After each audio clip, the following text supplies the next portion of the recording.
Bonjour YouTube, ici Tank, j'espère que vous allez bien. Aujourd'hui on se retrouve pour une vidéo dans la continuité de celle d'hier. Comme vous pouvez le voir, on va jouer Mage Atis Flamme slash Mage Tempo, c'est pareil, dans le cadre de l'entraînement à la Millstone. D'ailleurs Millstone Party que vous pourrez trouver en direct de Levallois ce samedi sur la télé Millennium TV Hearthstone, qui se trouve dans la description de la chaîne YouTube. N'hésitez pas à venir, c'est à partir de 13h, et dimanche c'est pareil. N'hésitez pas à venir nous regarder, il y aura les meilleurs joueurs français, moi je vais gagner évidemment.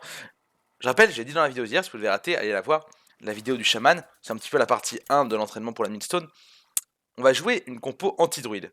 Alors on tombe sur un druide d'ailleurs, donc c'est jamais sûr à 100% de pouvoir contrer le druide malheureusement parce que c'est super fort, mais on peut essayer au maximum de lui mettre cher au druide, et c'est ce qu'on va chercher à faire avec notre line-up. Donc chaman ça bat druide, mage tempo ça défonce druide mais aussi pas la secret normalement.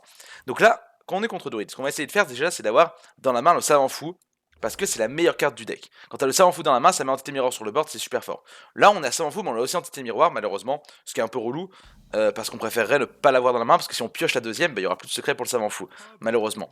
Le but de ce deck, déjà, c'est d'avoir la pièce. Bon, ça, on peut pas le maîtriser. Mais quand vous avez la pièce, vous êtes extrêmement bien, car ça permet directement, eh bien, de faire plein de petits rayons laser avec la tisse flamme. Et ça, c'est évidemment extrêmement fort, mes chers amis. Donc là, on met le savant fou tranquillement. L'entité miroir, c'est la meilleure carte du match-up avec le savant fou. Évidemment, ça va être pair. Parce que le druide ne joue quasiment que des grosses créatures. Shredder, druide de la griffe, ancien du savoir. Et on adore copier toutes ces créatures, c'est extrêmement fort. Là, je me tâte à mettre presque la deuxième entité miroir. Parce qu'en fait, je pense qu'il va jamais trade. Alors, peut-être qu'il va se dire du coup je trade. Comme il est bien secret, qu'il en joue peut-être que un. Qu'il en joue peut-être deux. J'y arrive. Qu'il en joue peut-être que deux. En l'occurrence, non. Il trade pas. Du coup, j'arrive à avoir, hop, mon nom de l'Axtramas. Et là, le meilleur top deck, évidemment, ce serait Canon Lance-Flamme. Parce que, bien sûr, le Canon Lance-Flamme permet de gérer l'ombre de l'Axtramas sans qu'elle soit décamouflée. Malheureusement, on l'a pas. Donc là, on va pouvoir taper face. On va pouvoir garder, je pense, l'ombre camouflée de notre côté également pour éviter qu'elle meure sur une simple colère. Ce serait quand même ballot. Et là, l'adversaire qui fait une sortie assez lourde, étant donné qu'il a quand même ombre de l'Axtramas. Là, on devrait peut-être voir arriver un truc de la griffe T5 en sachant qu'on n'a pas encore la deuxième entité miroir sur le board et que dans la main on n'a pas de boule de feu. Non, pour l'instant c'est une colère, ok. Alors c'est vrai que sur Hospice Funeste, je reviens pas de mon board finalement là. Enfin, ça le forcerait sûrement à sortir ses ondes de l'Axtramas. Non, c'est encore une créature camouflée. Très bien. Donc là, évidemment, moult créatures camouflées. Donc là, on va commencer à arriver à un moment donné où il va falloir récupérer des créatures. Donc Drake Azur, Atis Flamme, ça peut être très fort. Bon, alors, Doctor Boom, c'est pas pour tout de suite, j'imagine. Ouais. Est-ce qu'il y avait des petits rayons 1-1? Ok, des petits rayons. Alors, est-ce qu'il va tuer le savant fou avec ça? Non, il met des rayons, très bien. Un choix tout à fait raisonnable, je dirais. Atis Flamme qui arrive, ça c'est très bon ça. Ça c'est absolument excellent, parce que ça va permettre quand j'aurai potentiellement beaucoup de sorts, enfin beaucoup de mana peut-être, de pouvoir clean le board. Là, à mon avis, je vais juste faire apporter un stable. Tranquillement, on va garder Atis Flamme pour un moment plus décisif de la partie.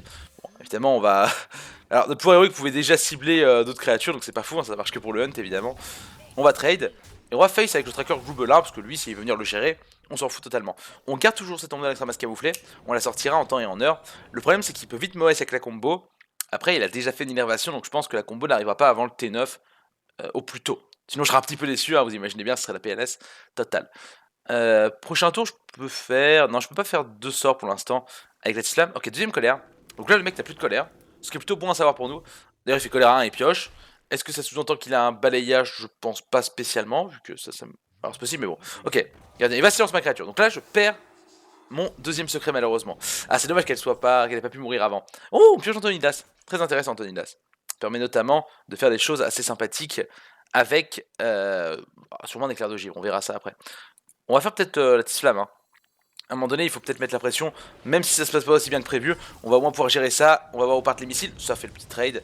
Très très bien. Et là, on va partir full face. Parce que l'adversaire n'est plus qu'à 14 points de vie. Il faut lui mettre la pression avant qu'il puisse nous OS avec la combo. Dans ce deck-là, on joue pas au rêve. On préfère mettre 2 Drake Azure. Beaucoup de pioches, beaucoup de pioches. Après, on peut réfléchir à peut-être enlever le canon lance-flamme pour mettre au reb, mais comme on essaie de jouer contre Druid, eh bien sachez que le canon lance-flamme est ultra fort contre Druid, notamment pour tuer les ondes de Naxxramas en début de partie. C'est pour ça que vous le gardez toujours dans votre main de départ contre Druid, d'ailleurs ce canon lance-flamme. Bon, quand vous avez la pièce surtout, parce que des fois vous avez vraiment une mauvaise main, et vous essayez d'avoir des savants fous, parce que le savant fou c'est la carte que vous voulez dans la main de départ, peu importe le match-up, parce que c'est le café. Alors, il se heal, ça veut dire qu'on lui fait vraiment peur pour le coup. J'imagine qu'il va être obligé de trade, j'imagine. Donc là, il va sûrement trade l'ombre et la flamme. Voilà, ça c'est intéressant ça. Ça c'est plutôt bon pour nous. Est-ce qu'il va trade l'ombre de l'extrême-masse? Peut-être qu'il va pas sortir la deuxième. C'est une possibilité. Ok, il fait le trade. Très bien. C'est un peu ce qu'on cherchait parce que nous, dans tous les cas, on va se mettre très très bien dès qu'on pourra faire Antonidas. potentiellement au prochain tour. Alors, portée instable, tout à fait correct. On a un BGH. Dommage qu'il n'y ait pas une ombre qu'on puisse BGH. Après, on pourra peut-être gérer le Dr Boom s'il le pose tôt ou tard. Je pense que c'est une carte intéressante à garder dans la main. Ping là-dessus directement. On va peut-être faire juste ce trade là. Je pense parce que cette carte meurt sur balayage. Faire un petit trade là-dessus. Et à mon avis, on va face avec les autres créatures. Alors pourquoi vous allez me dire ne pas faire le trade avec une des deux? C'est qu'au prochain tour, j'entends faire Antonidas plus déflagration des arcanes sur la 5-2. Et là, s'il fait un balayage pour cleaner les deux créatures, eh bien je considérerais qu'il joue rien dans son tour, donc c'est worth it pour nous. Ok. Ouais. Donc là, juste dire, ok, on est super bien, on est super bien. Parce que là, on a Antonidas sur bord de vide. Et en général, Antonidas sur bord de vide, alors je vais pas dire que c'est synonyme de victoire, mais ça sent bon pour nous. Ça sent très très bon. Alors, on a même Viande de Manakai, bon, ça c'est pas super intéressant parce qu'on peut pas la jouer. On peut directement gérer ça. On récupère une boule de feu et on va trade le Drake Azur. Ce qui fait que là, actuellement, s'il ne peut pas gérer Antonidas, on a l'étal. On a l'étal. Domination totale de la partie.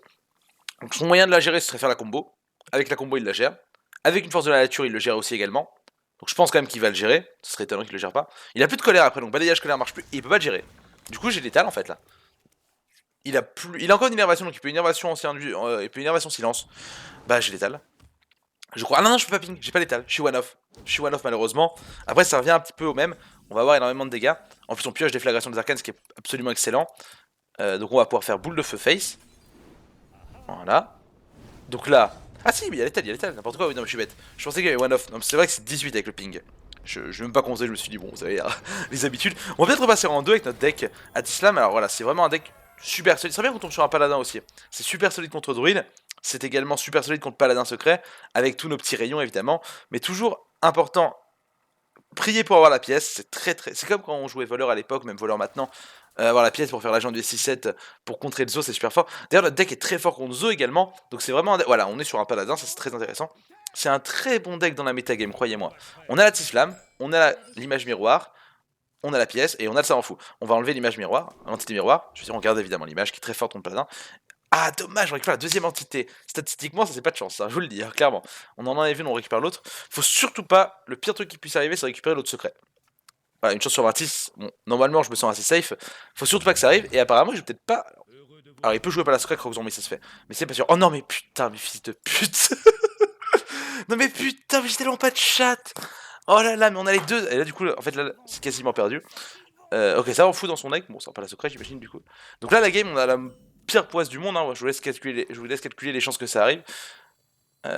Bon, on va jouer ça en fou, donc il mettra aucun secret sur le board. Donc c'est assez flippant ce qui vient de se passer. Hein. Mais bon, tant pis, hein, on se fait troll. En plus, je disais, faut pas que ça arrive et tout. Après, on peut quand même la gagner parce qu'on va peut-être réussir à prendre le contrôle du board. En gros, ce qui va être intéressant, c'est qu'on va prendre le contrôle du board grâce à la Tislam. Alors, soit ce tour-ci, soit au tour prochain. Et au prochain tour, le but, ça va être de réussir à piocher des cartes qui vont nous mettre bien. Donc, par exemple, un Drake Azur, un déchiqueteur piloté, toutes ces cartes très intéressantes. Ouais, fils de pute, Taras. Alors, il peut aussi avoir consécration qui peut nous mettre en PLS. S'il n'a pas consécration, ça va peut-être se mettre mieux que prévu pour nous. Bon, on va y aller maintenant. À pièce, ça va mettre 4 missiles. Ça peut tuer tout le board, étant donné qu'il y a 4 voilà, il y a 4 créatures. Enfin, il y a 4 points, on va dire plutôt. Mais il y a le Vengé qui s'active, très bien. Donc là, ça va se mettre sur. Ok. Donc espérons tuer la 2-1. Sinon, c'est vraiment relou. On tue la 2-1. Très bien, admettons. On est pas mal. S'il n'a pas consécration, il ne peut pas tuer mon Lattice Flamme. S'il ne tue pas la Flamme, on est super bien. Il joue la version Druid Omelette. Paladin Omelette. Que vous retrouvez d'ailleurs sur la chaîne Torquay Marmode. Elle est sortie il y a 2-3 jours, je crois. Je vous laisse un petit peu scroller sur YouTube. Ça, vous savez faire scroller, vous êtes des spécialistes.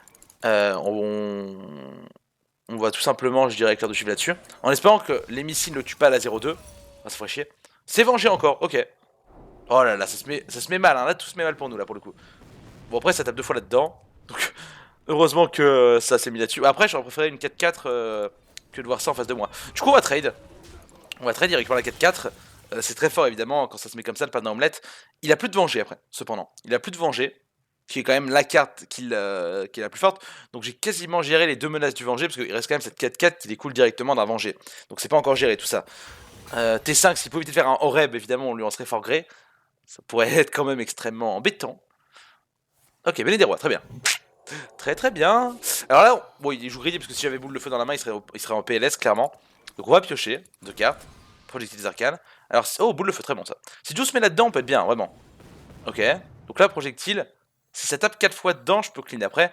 Est-ce que le mieux, c'est pas juste de face et de garder projectile pour à un moment donné plus intéressant dans la partie, et on fera peut-être boule de feu tout simplement là-dessus au prochain tour. Parce que statistiquement, faut que ça tape 4 fois, bon c'est chaud, hein, 4 fois. On va faire ça, on va garder le projectile. Oh, quoique, non, vas-y, fuck. Hein. On va projectile. 4 fois là-dedans, on n'a pas eu de chat depuis le début. Allez, allez, allez. Oh là là. La non-chat continue. Bon, au moins, on pourra garder la boule de feu au prochain tour, et on pourra potentiellement juste ping là-dessus. Parce qu'il va sûrement faire le trade. Alors là, le pire qui puisse nous arriver, c'est qu'il est régiment de bataille. Ce serait la catastrophe. Ça lui permettrait de trade. Ouais. Il manquait un coup, hein, c'est dommage, il manquait un coup là-dessus. Il va faire une deuxième Belle des Rois quand même, déconne pas. Ça n'existe pas, ça, personne ne fait ça. C'est maintenant qu'en fait, il faudrait porter un stable BGH, ce serait plutôt fort. Après, s'il fait le deuxième Belle des Rois, on est encore débarrassé d'une menace. On pourra derrière, évidemment, boule de feu directement dans le Nérubien. Je suis circonspect là. Le plus chiant, ce serait régiment de bataille ou champion d'envoi argent. Parce que j'aurais l'impression d'avoir fait un peu mon projectile pour rien, là où j'aurais pu tout simplement me contenter d'une boule de feu au prochain tour. Mais limite, si Béné des Rois, je vais presque dire que ça nous arrange. Après, là, si il fait juste token, c'est parfait. Je crois qu'il joue pas d'adversaire mystérieux dans ce deck là, alors j'ai un doute. Est-ce que dans le. On va aller voir, le paladin omelette.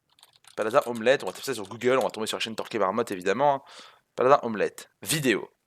Alors, Torquay Marmotte. Ok, il joue saut de champion. Ouais, bonjour YouTube, bonjour Bertrand. Non, voilà, c'est ça, dans ce deck là, normalement, il ne joue pas, en tout cas, il est pas censé jouer. Par contre, il joue Sylvanas, Dr Boom, Tyrion. Mais il joue pas d'adversaire mystérieux. C'est ça, très bien. C'est bien ce que je pensais. Ok. Intéressant. D'ailleurs, j'ai très peu de secrets, il joue que de Venger en fait, donc finalement on n'a pas eu de chat du tout. Du tout. Une 11, 1, ok. Je pense que je juste ping, j'ai pas peur de prendre 11 points de dégâts, concrètement. Je vais juste poser mon déchiqueteur piloté sur le board, l'installer, on va voir ce que ça va donner. Mais en tout cas, c'est un match-up intéressant. Même si bah, j'ai pas eu de chat du tout en début de game, la partie aurait dû être beaucoup plus simple, je pense, si on n'avait pas eu les deux entités miroirs dans la main. D'ailleurs, on essaiera de les poser à un moment donné, mais ça va être compliqué de les installer sur le board, hein, parce que 3 de mana, bon, peut-être qu'au prochain tour on devra les poser, on verra. Mais vous voyez, on n'a pas pu les poser avant le T7, ce qui est quand même assez embêtant parce que c'est vraiment des cartes qu'on aime poser. Alors, soit en début de partie grâce à ça en fout, soit en toute fin de partie pour essayer de voler Tyrion. Après, si on arrive à le poser avant Tyrion, c'est intéressant. On aurait bien aimé le poser T7 avant le Dr Boom, mais il fallait bien mettre un petit peu de board. Et au pire, c'est le Dr Boom, on peut le gérer avec notre boule de feu. Et ça, c'est plutôt quelque chose d'intéressant, évidemment. Ok, deuxième œuf bien. Mais en fin de compte, ça reste techniquement mon match-up. Là, ça se met de manière compliquée, mais ça reste un très bon match-up pour nous, normalement. Ok, donc là, j'avoue que si je peux avoir un deuxième Atis Flamme, ça serait pas de refus. Là, le Atis Flamme, il se met plutôt bien, il se met plutôt bueno. Drake bon, ping, dans la board Drake parce qu'on peut récupérer peut-être un projectile des arcanes. Déflagration, alors déflagration c'est très fort, évidemment, avec le Drake ça fait combo. Mais du coup, on peut pas vraiment le poser maintenant, il n'y a pas d'intérêt, autant faire le ping pour un truc qui a un point de dégâts. Et on va espérer qu'il joue pas Tyrion maintenant, ni Sylvanas, ni de Dr Boom. Et il faut à la lumière. Vas-y, 10 € qui veut dire il faut à la lumière. On parie 10 boules de ceux qui ont mis un commentaire, file les 10 boules bâtard. Ou pas. Pas du tout. Vous savez que j'ai découvert ça l'autre fois, en fait, on peut changer, en fait, on peut manger un plat, et genre, on peut le faire changer avant qu'il soit plein. Ah oui, il faut à la lumière, vous devez tous 10 €. Vous devez tous 10 €, merci d'avance. Alors, très bien. Donc là, c'est une situation de merde. J'aurais bien aimé entité, mais je pouvais pas vraiment. Hein. J'ai eu le Drake Azur, ça se mettait bien, il fallait le poser. Ouais, bon. Comment dire que je m'en vais. Je vais peut-être essayer de faire Antonidas, hein. Peut-être la out, hein, en fin de compte.